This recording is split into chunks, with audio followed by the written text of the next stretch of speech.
नमस्कार, Shri Swami Samarth. Only for स्वामी भक्त या यूट्यूब चॅनलवर आपले स्वागत आहे. तर आज आपण बघूया, अंघोळ न करता स्वयंपाक केल्याने काय होते. चला तर मग व्हिडिओला सुरुवात करते. अंघोळ न करता स्वयंपाक केल्याने व्यक्तीच्या आयुष्यात नक्की काय होते. त्याचबरोबर अंघोळ केल्यानंतर या 10 चुका करू नका, नाहीतर रातोरात कंगाल बनाल. अंघोळ न करता आपण स्वयंपाक करत असू तर त्याचा सुद्धा संपूर्ण घरावर काय परिणाम होऊ शकतो याची आपल्याला कल्पनाच नसते. याचा विचारही आपण कधी करत नाही. काही दिवसांनी आपल्याला आपल्या घरात अनेक वेगवेगळ्या गोष्टींचा त्रास सुरू होतो आणि या त्रासांपासून वाचण्यासाठी अशा काही गोष्टी असतात त्या करणं आपण टाळायचं हवं. कोणत्या आहेत त्या गोष्टी ते आज आपण आजच्या व्हिडिओमध्ये जाणून घेणार आहोत. तसेच अंघोळीनंतर अशा कोणत्या चुका करू नयेत हे देखील आपण आजच्या या व्हिडिओमधून जाणून घेणार आहोत. पण व्हिडिओमध्ये पुढे जाण्याआधी माझी तुम्हाला विनंती आहे की कृपया चॅनलवरती नवीन असाल तर चॅनलला सबस्क्राईब करा आणि व्हिडिओला एक लाईक करून कमेंटमध्ये श्री स्वामी समर्थ नक्की लिहा. मित्रांनो, अशा बऱ्याच छोट्या छोट्या गोष्टी असतात त्या आपण स्वयंपाकघरात करू नये. जर त्या स्वयंपाकघरात गेल्या तर त्याचा त्रास संपूर्ण कुटुंबाला होतो. स्वयंपाकघर हे आपल्या घरातील एक पवित्र स्थान आहे, ज्या ठिकाणाहून आपल्या घरातील प्रत्येकाला ऊर्जा मिळतं. तसेच त्या ठिकाणी अन्नपूर्णा देवीचा वास असतो. ज्या घरांवर अन्नपूर्णा देवी प्रसन्न असते त्या घरात आनंदाचे वातावरण असते. काही ठिकाणी अशा काही चुकीच्या गोष्टी होत असतात, त्यामुळे देवी अन्नपूर्णा घरातून निघून जाते. तसेच त्या घरात नेहमी अन्न पाण्याचा तुटवडा जाणवतो. काही जणांना उठल्यावर लगेच चहा पिण्याची सवय असते. मग अंघोळ न करता लगेचच चहा बनवला जातो. त्यामुळे घरात अशुद्धी निर्माण होते. सर्वांना सकाळी कामानिमित्त लवकर बाहेर जायचं असतं. हे खरं, पण अशा वेळी सुद्धा अंघोळ न करता स्वयंपाकघरात स्वयंपाक बनवला जातो. पण ही चुकीची आहे. अंघोळ न करता केलेला स्वयंपाक हा अशुद्ध मानला जातो आणि आपल्या सर्वांना तर हे माहितीच आहे की ज्या प्रकारे अन्न आपण ग्रहण करतो तसेच आपले विचार होतात आणि आपल्याकडून कृती सुद्धा त्या विचारांप्रमाणेच केली जाते. आणि अंघोळ न करता शिजवल्या गेल्या अन्नाची पवित्रता राहत नाही. ते अन्न अशुद्ध बनतं आणि तेच अन्न आपण ग्रहण करतो.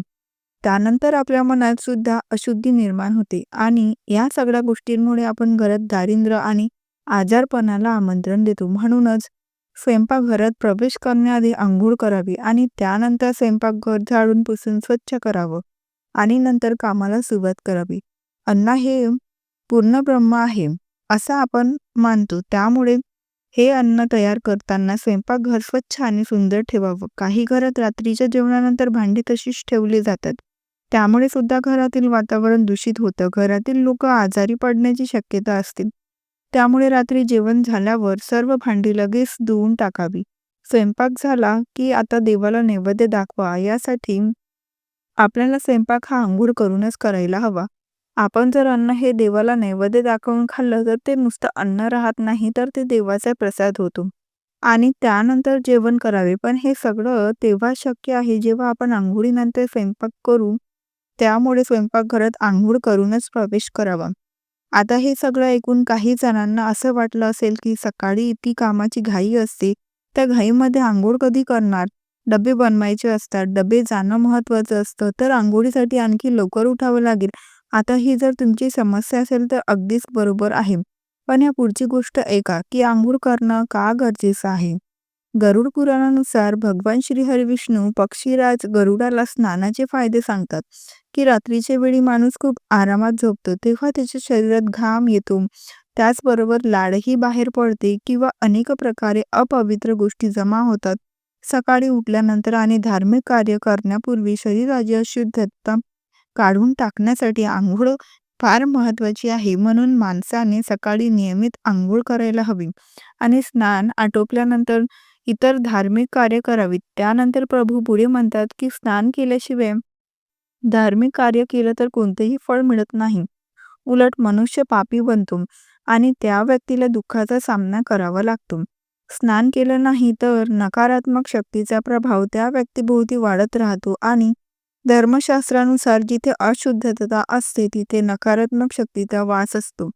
म्हणूनच गरुड पुराणात असं सांगितलं आहे की जो व्यक्ती रोज स्नान करत नाही तो नकळतपणे स्वतःकडे नकारात्मक ऊर्जा आकर्षित करतो, म्हणजेच नकारात्मक शक्ती या अंघोळ न करणाऱ्या व्यक्तींकडे आकर्षित होतात आणि त्यांच्या कामांमध्ये अडथळा निर्माण करत राहतात. या पुराणात अलक्ष्मीचाही उल्लेख आहे. गरुड पुराणानुसार जो व्यक्ती रोज स्नान करत नाही तो कधीही श्रीमंत होऊ शकत नाही, कारण त्याच्या घरात अलक्ष्मीचा वास नेहमी असतो. जो व्यक्ती आंघोळ करत नाही त्याला नेहमी अपयश वाटायला येतो, त्याला कधीही यश मिळू शकत नाही. याशिवाय भगवान पुढे सांगतात की जो व्यक्ती स्नान करत नाही त्याच्या वैयक्तिक जीवनात सुद्धा अनेक संकट येत राहतात. असेही मानलं जातं की सकाळी उठल्यानंतर स्नान केल्यानंतर तुम्हाला रात्री पडलेल्या स्वप्नांचा प्रभाव, वाईट विचारांचा प्रभाव नष्ट होतो. तुमची पापी धुतली जातात आणि तुमचा दिवस सुंदर तऱ्हेने सुरू होतो. मग मित्रांनो, तुम्हीच विचार करा की जर एखाद्या गोष्टीला धर्मशास्त्र इतकं महत्त्व दिलं गेले आहे, तर नक्कीच ती गोष्ट महत्त्वाची आहे की नाही? म्हणजे अंघोळ करणं हे जरी सात वाटत असेल, तरी सुद्धा ते खूप महत्त्वाचं आणि खूप गरजेचं आहे, हे मात्र नक्की. आता पाहूया की गरुड पुराणानुसार अंघोळ केल्यानंतरही अशा कोणत्या 11 चुका मनुष्याने करू नये. अनेकदा आपण अंघोळीनंतर काही गोष्टी करत असतो, ज्याकडे आपण अनेकदा लक्ष देत नाही. पण वास्तुशास्त्र आणि ज्योतिषशास्त्रानुसार या 11 चुका आहेत, ज्यामुळे घरांमध्ये वाईट शक्ती प्रवेश करू शकतात. नकारात्मक ऊर्जेचा प्रवाह वाढतो आणि संपत्ती आणि समृद्धीची हानी होते. स्नान केल्यानंतर अशी कामे केली तर देवी लक्ष्मी त्यांच्यावर कोपू शकते. यामुळे तुमच्या कुंडलीतील धनहानी होण्याची शक्यता आहे आणि तुमची आर्थिक स्थिती बिघडू शकते. अंघोळ करणं हा प्रत्येकाचाच रोजच्या रुटीनचाच एक भाग असतो. अंघोळ केल्यानंतर फ्रेश वाटतं आणि व्यक्ती टापटीप फ्रेश दिसते. सकाळी उठल्यानंतर अंघोळ करूनच कोणतेही काम करावे असे म्हणतात, कारण यातून मनशांती आणि सकारात्मक ऊर्जा मिळते. अंघोळ करण्याची योग्य पद्धत कोणती याबाबत खूप कमी लोकांना माहीत असते. त्यामुळे अंघोळीनंतर या गोष्टींकडे आवर्जून लक्ष द्या, हे आवश्यक आहे. जर तुम्हीही अंघोळीनंतर अशा चुका करत असाल तर त्याचे विपरीत परिणाम ही तुमच्या कुटुंबांवर होऊ शकतात. नकारात्मक ऊर्जेचा प्रवाह वाढतो आणि संपत्ती समृद्धीची हानी होते. म्हणूनच अंघोळ केल्यानंतर आपल्या हातून कळत नकळत काही चुका घडत असतात. अशा चुका लवकरच बंद करा.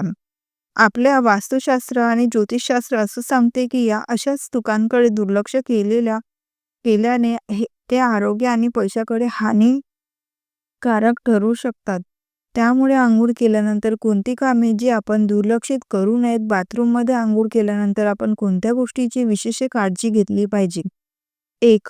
बाथरूम अशा प्रकारे सोडल्याने वास्तुदोष होतो. वास्तुदोषमध्ये केवळ घराच्या दिशाच नव्हे तर आपल्या दैनंदिन दिनचर्याशी संबंधित गोष्टीचाही उल्लेख केलेला आहे. अंघोळीचे विशेष महत्त्व दिले आहे. अंघोळ केल्यावर लोक बाथरूमला अस्वच्छ सोडतात असे अनेकदा पाहायला मिळते. शास्त्रांमध्ये ही सवय अतिशय वाईट मानली जाते, कारण ती घरांमध्ये नकारात्मक ऊर्जा निर्माण करते. एवढेच नाही तर आपल्यापैकी काही जण आहेत जे अंघोळ करताना इतरही चुका करतात. 2. बाथरूममध्ये घाण पाणी सोडू नयेत, कारण काही लोक अंघोळीनंतर घाणेरडे साबणाचे पाणी बाथरूममध्ये सोडतात आणि नंतर बाहेर पडतात. ही सवय तुम्हाला गरीब करू शकते. बाथरूम जर ब्लॉक होत असेल किंवा पाणी साचत असेल तर लवकरात लवकर दुरुस्त करून घ्या. अशा खराब पाणी साचल्याने त्या पाण्यांमध्ये नकारात्मक ऊर्जा निर्माण होते आणि या नकारात्मकतेमुळे घरात आजारपण, गरिबी, वादविवाद होत राहतात व सर्व कारणांमुळे माणसाची प्रगती खुंटते. 3. तुमच्या या सवयींमुळे राहू आणि केतू तुमच्यावर नाराज होऊ शकतात. राहू आणि केतूचा अशुभ प्रभाव त्या लोकांवर होतो जे स्वच्छ राहत नाही आणि अशा लोकांना शनीच्या कोपाचा सामना करण्याची वेळ येते. एकाच वेळेस स्नानगृहात घाणेरडे पाणी सोडल्यास भगवान वरूनही कोपतात. तुमच्या या सवयींमुळे तुमच्या घरचे पैसे कमी होऊ लागतात. आपला राहू ग्रह चांगला राहण्यासाठी टॉयलेट, बाथरूम बुधवारच्या व रविवारच्या दिवशी स्वच्छ करावे. असे केल्याने आपला राहू ग्रह चांगला राहतो आणि आपली अडकलेली सर्व कामे मार्गी लागू लागतात. 4. तुटलेले केस बाथरूममध्ये सोडणे. काही लोकांची ही वाईट सवय असते की अंघोळ केल्यानंतर ते तुटलेले केस बाथरूममध्ये सोडतात. तुम्हाला ही सवय असेल तर सुधारा. असे केल्याने शनिदेव आणि मंगळ ग्रह क्रोधित होतात आणि तुम्हाला त्याचे दुष्परिणाम भोगावे लागू शकतात. आपल्या घरात असे करून नकारात्मकता वाढेल. ग्रहांच्या अशुभ प्रभावांमुळे तुमच्या कामात अडथळे येत राहतात, कामे पूर्ण होत नाहीत आणि तुम्हाला तुमच्या करिअरमध्येही संघर्षाला सामना करावा लागतो. 5. बाथरूममध्ये बादली नेहमी अशी ठेवा. काही लोकांना अशी सवय असते की अंघोळीनंतर उरलेले पाणी बादलीतच असतील सोडून देतात. तर ही चूक सुधारा. बाथरूममधून बाहेर पडताना बादली परत भरून ठेवा. बादली रिकामी ठेवायची असेल तर ती उलटी ठेवा. रिकामी बादली जर सरळ ठेवली तर त्याच्यामध्ये नकारात्मक शक्ती साचून राहते.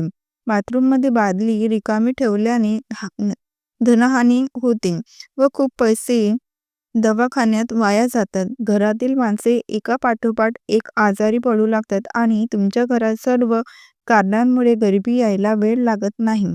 6. जर तुम्ही अंघोळ करताना चप्पल घालत असाल तर तुम्हाला आर्थिक संकटांचा सामना करावा लागू शकतो. चप्पल घातली असेल तर अंघोळीनंतर पुन्हा पायावर पाणी टाकू नका. असे केल्याने धनहानी होते, कारण हिंदू धर्मांमध्ये शास्त्रानुसार स्नानाला अतिशय महत्त्व आहे. स्नानविधी कधीही चप्पल घालून करू नये. 7. अंघोळ करून आल्यावर महिलांनी लगेच सिंदूर लावणे. माता भगिनींनी अंघोळ केल्यावर लगेच सिंदूर लावतात, पण असं करू नये, कारण असे मानले जाते की याने पतीचे आयुष्य कमी होते किंवा मग केसातून पाणी टिपकत असताना देखील भांड्यांमध्ये सिंदूर भरू नये, कारण त्या टिपक्यांबरोबर भरलेला सिंदूर देखील खाली पडतो आणि अपमान होतो. 8. अंघोळीनंतर लगेचच नखे कापू नयेत. नखे दर मंगळवारीच कापावेत. याने लक्ष्मी प्राप्तीची योग बनतात. असे करणे शुभ मानले जाते, परंतु अंघोळ केल्यावर नखे लगेच कापल्याने आर्थिक नुकसान होण्याची शक्यता असते.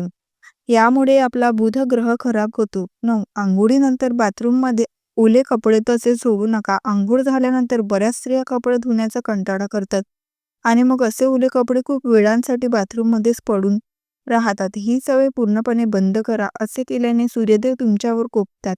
तुमच्या राशीचा सूर्य कमजोर होईल आणि मग तुमच्या जीवनात आनंद, वैभव, प्रतिष्ठा, मानसन्मान यांचा अभाव निर्माण होतो.